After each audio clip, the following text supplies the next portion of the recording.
শাড়ি, কালো শাড়ি আবার পরে নাকি? তাই হ্যাঁ, তাও আবার তোমাদের মতো মহিলারা। সে কি বাজে কে দিয়েছে? হ্যাঁ ছি ছি, সে কি জানে না কালো শাড়ি পরতে নেই? নিশ্চয়ই তোমার মার কাজ। বলো আপনি সবসময় আমার মাকে দোষ দেন কেন? বলো এটা তো আমার মেয়ে দিয়েছে। আমি জানতাম রেখে দিয়েছে। আমি এমনি একটু বলছিলাম, আমার মনে মনে কিন্তু তোমার খুব নামটাই ছিল। আমি খুব ভালো মতন করে জানি তোমাকে কোন কালারের শাড়িতে বেশি ভালো মানায়। যাও যাও যাও করো। ঈশ্বর কি এ শাশুড়ি। মা সকাল গড়িয়ে দুপুর হতে আসলো, রান্না করতে হবে তো। রান্না করতে হবে, দেখতে পাচ্ছ না কাজ করছি। যা আছে তাই রান্না করো। যাও। কি রান্না করবো মা? ঘরে তো তেমন কিছুই নেই রান্না করার মতো। ঠিক আছে, তোমার বেশি ভাবতে হবে না, আমি বাজার করে দিচ্ছি, তারপর রান্না করবা। ঠিক আছে বাবা, আমি বাজারে যাচ্ছি, আমি আসলে রান্না করবে। ঠিক আছে, এর জ্বালায় আর পাচ্ছি না। দুপুর গড়িয়ে বিকাল হতে আসলো, শাশুড়ি মা সেই বাজারে কখন যে গেছে, আসার নামই হচ্ছে না। কি ব্যাপার? মনে হচ্ছে একটা আলু পড়ে আছে।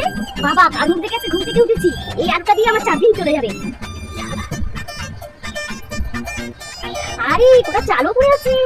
মা লক্ষ্মী মা, আমার জয় হোক জয়। ও এই পেটের জ্বালায় এত খিদে পেয়েছে, আমি আর থাকতেই পারছি না। ঘরে যা আছে তাই রান্না করিয়ে দিয়ে খেয়ে নিতা।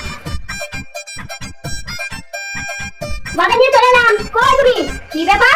ওমনি তুমি রান্না করতে বসে পড়লে? আমার জন্য একটু দাঁড়াতে পারলে না? তুমি রান্না করতে বসে পড়লে? যা যা যা, আমার সব কিছু শেষ করে দিল। কি করবো মা বলুন? আমার এত খিদে পেয়েছিল, আর আপনি কখন বাজারে গেছেন তো গেছেনই। দুপুর গড়িয়ে বিকেল হয়ে গেল, তাই ঘরে যা আছে আমি তাই রান্না বসিয়েছি। আরে তুমি কি জানো না বিকেলবেলা খেলে রাতে খেতে হবে না? ওই জন্য বিকেলবেলা বাজার নিয়ে আসলাম।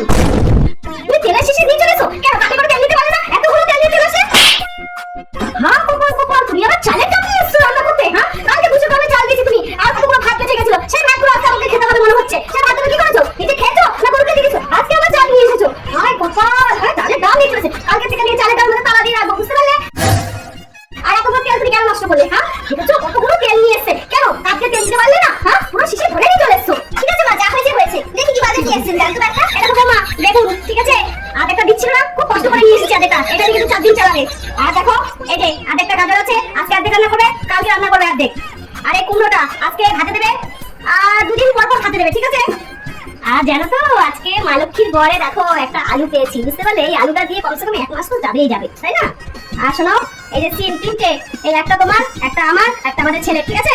হায় হায় হায় আমার কি কপাল খারাপ। এই কিপটে শাশুড়ি, বাপরে বাপ কি কিপটে শাশুড়ি। আমি বলে এত বছর ধরে এই কিপটে শাশুড়ি নিয়ে সংসার করছি। আয় আয় আমার কপাল কি খারাপ। কতদিন হয়ে গেল পেট ভরে খেতে পারি না এই কিপটে শাশুড়ির জন্য।